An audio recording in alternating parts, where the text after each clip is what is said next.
Good morning and welcome to the BlackUSA.News morning show.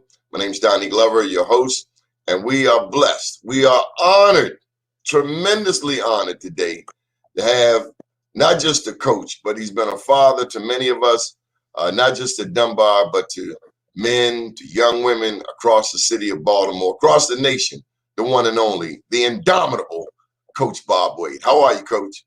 Good morning, Donnie. How you doing? Good, good. What have you been up to? Just trying to enjoy retirement, during this pandemic.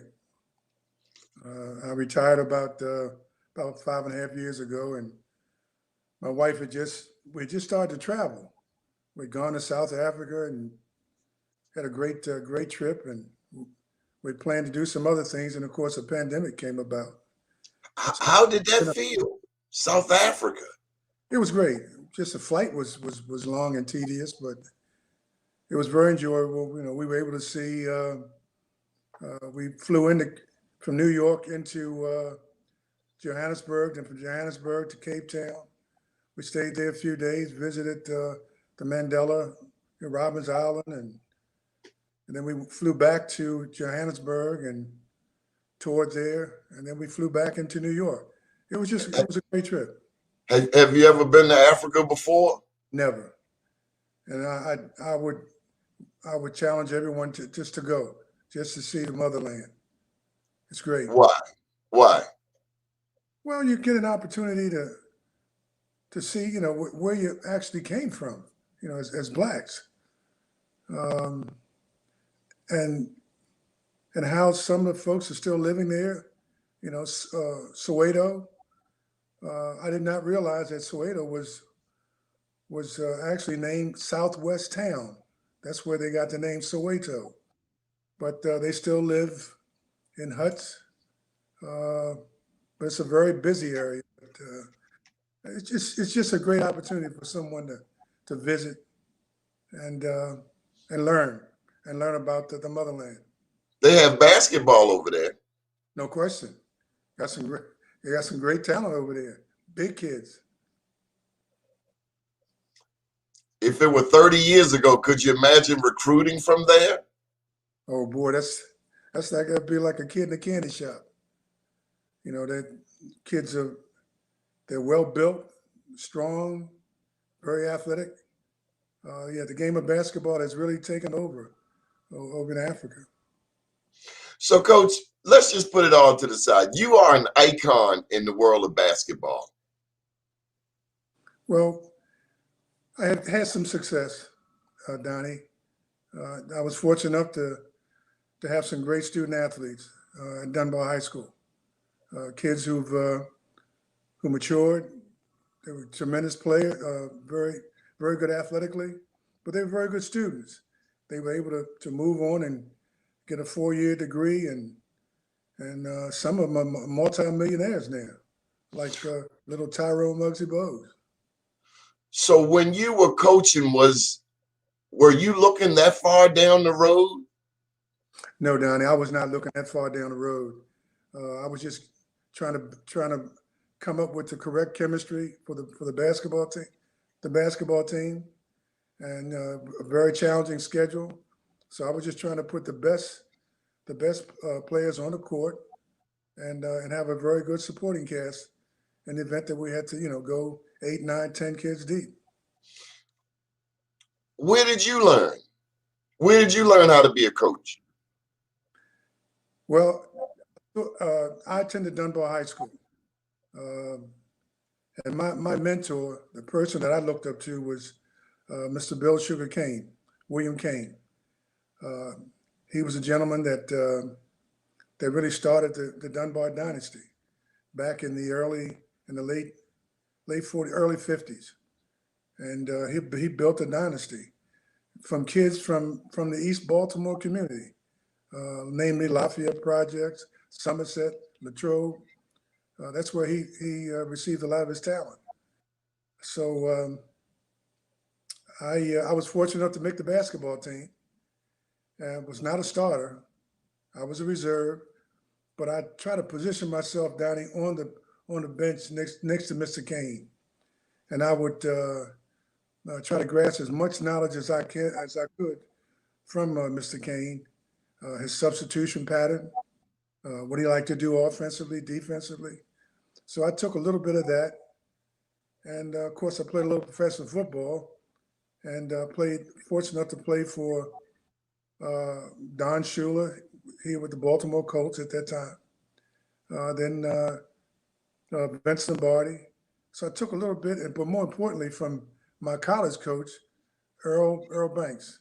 I took a little bit of that from each one of those guys, sort of meshed together, and came up with my offensive and defensive philosophy. Someone brought to my attention, this was an older guy, John Davis, about this famous game that stopped, a fight broke out where public schools no longer played Catholic schools. Do you remember this game? Yeah, I was a spectator. It was held in the old Dunbar Gymnasium, not the current school, the one right there on McElderry and Caroline. And Dunbar was playing Mount St. Joe. And Dunbar at that time was a member of the MSA, the Maryland Scholastic Athletic Association, where the public school kids would play the private school kids. And Dunbar was undefeated. Mount St. Joe was undefeated. They played at Dunbar, and Mount St. Joe was leading by a couple points with about a minute to go in the game. It was a very hotly contested contest. And all of a sudden, a young lady, a student, jumps up out of the stands and attacks the Mount St. Joe player. And then, of course, he retaliated. And everything broke out after that. And Mount St. Joe had to be escorted off the court. And they stopped the game, and Dunbar was penalized. So today, when you see teams like St. Francis, is that a phenomenal football team? It's phenomenal. It's phenomenal. It's just a collection of outstanding student athletes, not just here, not just in the Baltimore metropolitan area, but they're able to get kids to come to attend their school from out of the area, from as far away as Kentucky, Texas, far north as Pennsylvania, Delaware. They have a wide array of athletes, but they have a very good program. They do a tremendous job. Those kids play well, and they're moving on from high school to college. They're going to great schools: Alabama, Michigan, Maryland, great schools. Coach, when you see, I think it's Eddie George, he's now gone to Tennessee, a school in Tennessee. Right. I think it's a black school, right? Yeah. Yes. And then Deion Sanders, he's down at Jackson State. Yeah.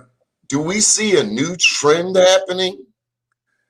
Donnie, I think we are. I think a lot of the HBCUs they're looking at, well, they're competing against the larger universities and colleges. So they're trying to get someone to come in with a name recognition.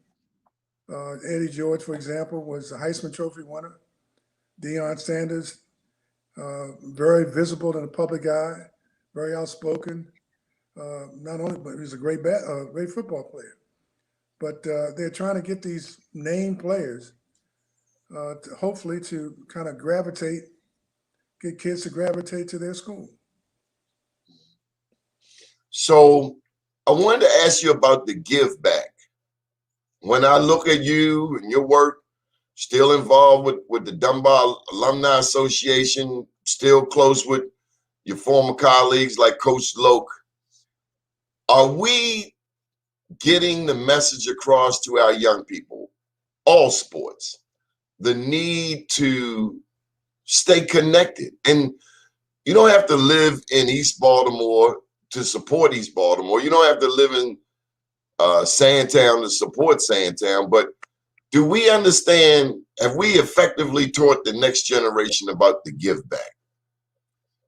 Then I think a lot of the coaches, some of the prep coaches, they do an outstanding job of working with the kids, not just as student athletes, but they do a great job of trying to develop the whole child.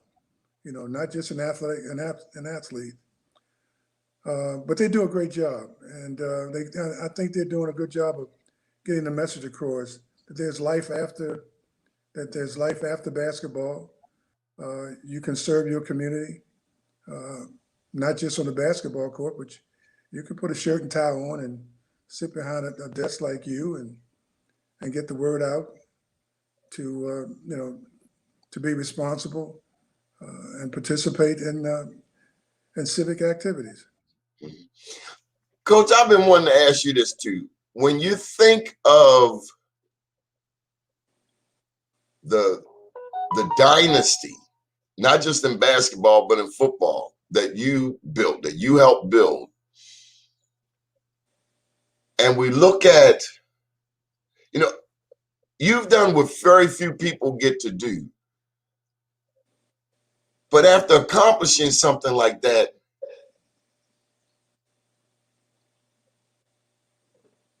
do you still get to learn? Or after you've reached that pinnacle, life goes on, and maybe I'm at a loss for words. But after you reach that pinnacle, then what? I still thirst for knowledge. I'm a former coach, former educator. I still thirst for knowledge. The game has changed. Basketball has changed since I coached. The game is more wide open. There's more spacing, and so to speak. There's more. They don't utilize the big guy a lot. Everything is guard orientated now. As far as the NBA, college is concerned, they open up. The offenses they've really opened up now. But I think I'm always thirsting to learn more, not just about basketball or football, but what's going on in today's world. Well, let me ask you this. What do you think okay, I was not on the basketball team, but what do you think? You're a good baseball player. What do you think the championship meant to non-players? Dunbar winning championships meant a lot, not just to the school itself, but to the community. The community, they stuck their chests out. It was a sense of pride. It's what we call Dunbar pride. It was pride within the community, even before they tore down Lafayette projects. Dunbar was the focal point of the community. At that time, it was called Dunbar Community School. Delegate Hattie Harrison had her office on the ground floor where the community could come in to deal with problems they had, getting food stamps, getting things that they needed to survive. But Dunbar was the focal point of the community. And there was a lot of self-pride, community pride embodied in that school. And it just rubbed off on everybody. Besides you, Estella Ingram Levy is one of the most active former teachers from Dunbar. We think of you, we think of her, because she, like you, stayed on us. But she, of course, being a lady, and Lord knows she put them pencil skirts on, it just changed all of our attitudes. We had to pay attention. But you both tried to instill in us. So tell me more about what you wanted, what you hoped the other students got from you. You said winning, but not just winning. I remember when we were wrestling, I remember you had the cats doing the jumping jacks with the bricks. Now, I saw a lot of athletics, but I had never seen that. And they did it willingly. What were you instilling? What were you thinking Well, but Donnie, you were a student at Dunbar. We were not blessed to have the big fancy weight equipment. Uh, and I came up with the idea that, remember, they were tearing down. Hopkins had bought up a lot of the property around Dunbar, uh, and they were building, tearing down the homes, and there were a lot of bricks just lying around on the lots. So I came up with the idea, why not use these bricks? We don't have dumbbells. Why not use these bricks? So I had my managers, we got the laundry cart, we went up the street and loaded the cart up with bricks. And we came back to the school, we took the bricks and we wrapped the cloth around them with tape, and we used those bricks as our dumbbells. And the objective was, because we didn't have the fancy weight equipment, we used those bricks to do all of our drills before we even thought of shooting a basketball. We do the slide drill. We do the defensive stance. We do ball you man drill. We do all the drills with the bricks. And the objective was, in the third and fourth quarter of a ball game, when you get tired, you're winded, it helps build up the cardiovascular system. And we became very successful with that. You ever ask yourself how Dunbar got to be a national champion? Well, through hard work. That's the only thing I can say. But the tradition was established long before I became a student at Dunbar, with the likes of Mr. Kane. He set the ground rules. He wanted kids to play hard. You had to go to class. Mr. Kane did not play, and he was very kind of soft spoken. But when he raised his voice, folks knew he meant business. And I just try to not emulate, but take some of the things that he did and use them as my own. My next book is coming out in the next couple of days. So I Am Black Wall Street. One of the heroes in the book is this man, Chief John Horse. And he had to make, at some point, an unpopular decision. But had he not made the unpopular decision, he would have never had success. Did you ever have to make an unpopular decision that proved that it was the best thing you could have done? Well, you hate to cut kids from your team. But you can't have everybody. No, but it was. I look back. I'm not going to call names, but there are some kids I wish I'd kept in the program. That they did well. They didn't play at Dunbar, but they were able to go to school, and they did to college, and they did extremely well. You blessed a lot of us, and you were a father again. You didn't know me from a can of paint, but we all knew when Coach come in there, they called you Flaky. You said when Flaky come in, no one even had to give the memo. It was understood, respect. And when I look at these streets today, Coach, it's no respect. People sell dope in front of old people, in front of kids. Back in the day, there was a code. There's no code no more, and there are no daddies, or it seems like it's no daddies. Are fathers still in Baltimore City? Yeah. But during my time, I was really blessed because I had the trust of the parents. As you can recall, you in the wrestling room, you guys wrestled and you did your workout. You get finished, go down, take your showers, you go home. We were still up on the basketball court because my kids went to study hall first. They had to go to study hall. And I was blessed to have the instructors, some of the teachers there at Dunbar High School to volunteer to come down and work with the kids doing study hall. That's before we began practice. So we would practice late, and I would have taxi cabs outside waiting. When we finished practice, kids going in a certain direction, I've heard stories. I've heard stories, especially the West Siders, because they needed the cabs, right? They needed the cabs, and they would get in the cabs, and I give the last guy the money to pay the cab fare. So I had the trust of the parents. They knew where the kids were, and when we finished, they would go home. The homework was done, and they eat their meal, relax a minute, and before you know it, they were. Coach, you fed a lot of you fed a lot of people. I know this, Coach. That's true, Donnie. That's true. Some kids did not have, and I made sure that they had a good meal before they went home. Any advice to new coaches out here today, 2021? Any advice?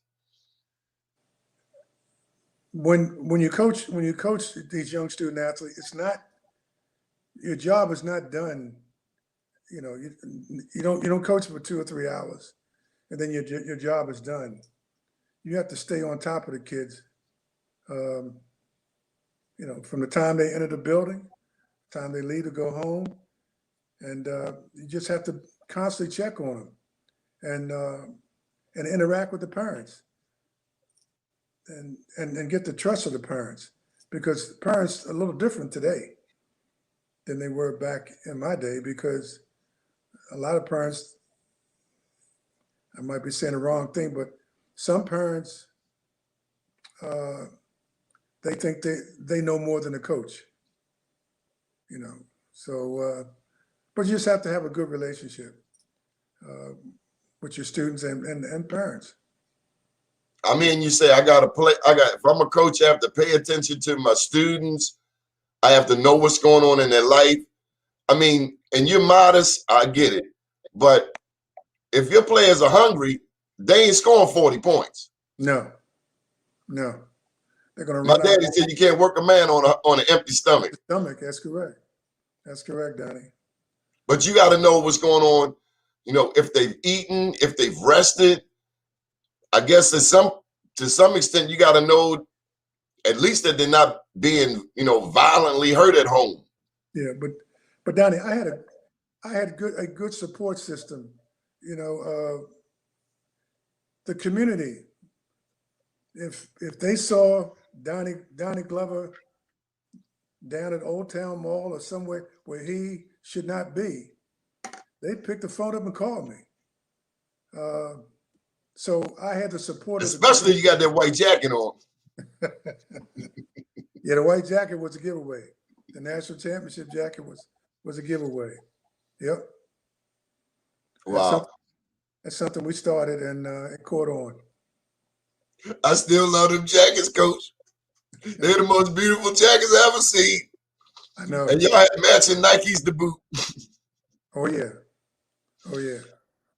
But Donnie, we're talking about some of the former players and all that. But I just want your audience to know that how proud I am of you. I keep telling you this all the time. Donnie Glover, I used to call him, he was like a menace. He never, if you tell him, Donnie, don't do this, you would always challenge why. You always want to know why. Why can't I do it this way? But I'm just extremely proud of you because you've come a long way. You've come a long way from the time you walked those halls at Dunbar High School to where you are today. I call you my politician. I call you up, getting your viewpoints on different things politically. I'm so proud of the man that you've become and the voice that you've become to our community. Well, Coach, you are a great teacher. You've been a father to many of us, and you've never turned down my calls. You never ducked difficult questions. You helped me to grow. And if my daddy were here, he would say the same thing. So, just kudos to you. Also, and, your wife, I know she's your right hand. And while, we thank your wife for the sacrifices she's made of sharing you with us. Yeah. Our families take a toll when we get phone calls from all over the place. we thank them because they've shared you with us. Yeah, well, this July, the partnership will be 55 years. Praise the Lord.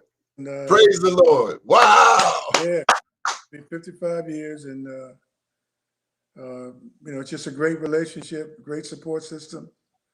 And you're right. She's the assistant coach. Yep. We got to give a shout out. Somebody mentioned Coach Pompey. I've never met him, honestly, but shout out to him. But Julia B. Woodland, I was there Julia B's last year and Elsie Gladden's first year. Any thoughts on those two? Well, Julia Woodland was a no-nonsense person. She gave me the opportunity to come back to Dunbar because if you might recall, I was coaching at Edmondson High School. After I finished playing professional football, I got a job teaching at Edmondson High School, coaching at Edmondson High School, and we played Dunbar at Dunbar when Dunbar opened up the new gym, and we defeated Dunbar on that court. It was Larry Gibson's senior year, and Miss Woodland contacted me after that and wanted to know, I met her, and we talked about it, and she wanted me to come back to Dunbar. So Miss Woodland gave me the opportunity to come back to my alma mater and coach. I didn't know that. Yeah. And as far she said, we can't have homeboy beating us up. No, but Mr. Kane had retired, and Archie Lewis was the coach. Archie was my JV coach when I was there, and he was Mr. Kane's right-hand man. They worked together. And so when Mr. Kane retired, I stepped down from coaching basketball. Archie Lewis coached the team for 2 years. And we were fortunate enough, Edmondson that is, was fortunate enough to defeat Dunbar on their home court. And Miss Woodland contacted me and asked me, would I come back? And then, of course, when Miss Woodland left, then Elsie Gladden became the principal. And, he was a little different than Miss Woodland. He was a little starchier. Oh, yeah. And, but, we got along fine. And he kept the tradition going, he and Miss Brees. So it was just a great experience working under those. I remember Miss Brees, Mr. Thompson. Yeah. Yep. We didn't realize how fortunate we were. The caliber of teachers who were there for us. There was no other reason. They were there for us. Down here, great teachers. I'm thinking about Miss Smith, Miss Damon. Just a wide array of educators who went beyond just teaching. They work with you guys and ladies, after school. Okay, so I got one last question for you. And I've been good so far. We did a show and some names came out, and I'm talking about some of the greatest ball players to ever come out of Baltimore. So Skip Wise's name came up, and he said that he looked up to, I think, what was the guy's name? Tony Brown. And then Tony Brown supposedly looked up to Charlie Moore. But you know some history beyond that, because I'm only 55. I don't know that much. Well, but Skip Wise has gone down in history as a top player to ever come out of Baltimore City Public Schools in Baltimore. He was phenomenal. He was phenomenal. 6'4", 6'5". You saw him play? I saw him play. I played it. I coached against him. I coached against him when I was at Edmondson. Oh. And score was 33-33 at the half. We're playing at Dunbar in the old gym. Y'all beat him? At the half. We were tied 33-33 at the half. We go down and we come back after halftime, and we feeling good about ourselves. And from the third quarter to the fourth quarter, end of the game, Skip Wise scored about 30 points in the second half. It's unbelievable. Unbelievable. He was a tremendous basketball player. And left school. He enrolled at Clemson University. Played 1 year there. Made the All ACC rookie team. First team All ACC. He was quite an athlete. He signed with the Baltimore Claws, which was a up and coming professional league. And of course, once you sign a professional contract, you now give up your amateur status. But Skip Wise was one of the best high school basketball players I've been fortunate enough to see. So, Coach, we got to get. When's your book coming out? We got to. I mean, you're encyclopedia. We got to get this in a book form. I don't know. Well, I don't know. It's something to think about, Donnie. I'll converse with you about it. Good deal. Coach, we thank you for taking time out. May God bless you and yours. Any final thoughts? No, Donnie. I'm just blessed to have had the opportunity to be on your show. Just a person that I admire and I love tremendously. So I just Coach, know what you're doing. I wanted to tell you that if I had to try out for your football team again, number one, I wouldn't get in trouble in the streets. I promise I wouldn't do that. But I would hit hard. You don't remember this, but it was summer practice. This is the last thing. I used to try to stay behind Ephraim because he was clearly the most athletic. And I knew if I could stay a half a step behind him, I would at least be in the running. But one day, oh God, you made me do the Oklahoma with Ransom. Big Ransom. Yeah, I said, this man got me running into a brick wall. But the test was if I would follow through. And I did follow through. I fell flat on my butt. But I remember what you were teaching us. Yeah. And that is you got to be willing to pop anybody. True. But you got up, Donnie. You got up. But he was a brick wall. That was a refrigerator. I know. He's about 300 pounds. About 300 pounds. Yeah, you're right. He was a big one. Love you, Coach. Thank you for your time. Love you more, Donnie. Take care now. Yes, sir. Keep watching BlackUSA.News. We have the one and only, the indomitable Coach Bob Wade. We'll be back tonight at 7 p.m. Thanks again, Coach. My pleasure, Donnie. Yes, sir.